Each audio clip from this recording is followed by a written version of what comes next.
Ayan, meron ako ditong kalahating kilong pork. Titimplahan ko muna ito ng toyo, kalamansi, at ng paminta. Maglalagay din ako ng garlic powder.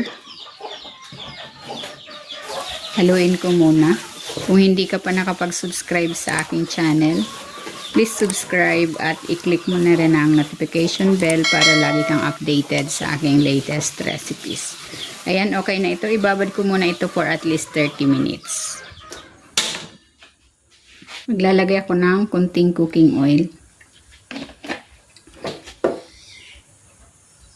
I-sear ko muna itong pork. Tinanggal ko muna yan sa pagkakababad.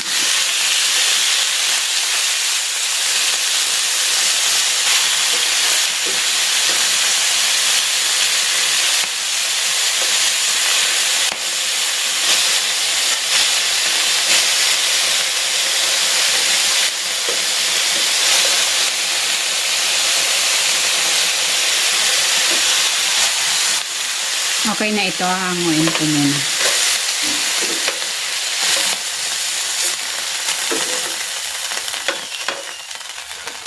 Magigisa na ako ng bawang.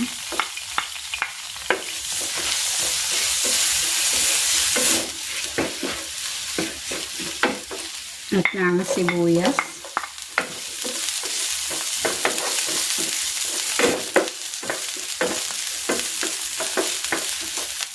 Ilalagay ko na ulit dito yung pork.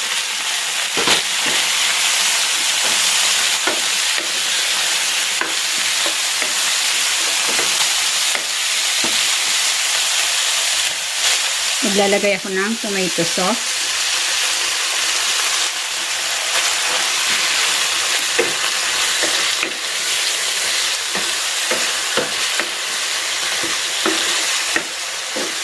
Ilalagay ko dito yung pinagbabaran nitong pork.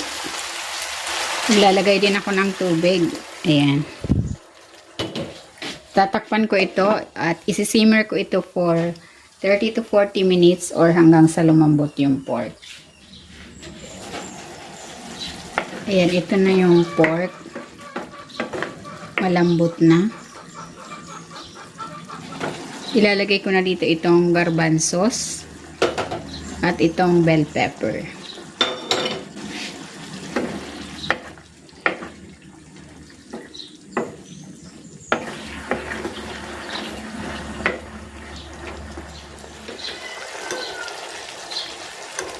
Ayan, luto na itong pork with garbanzos.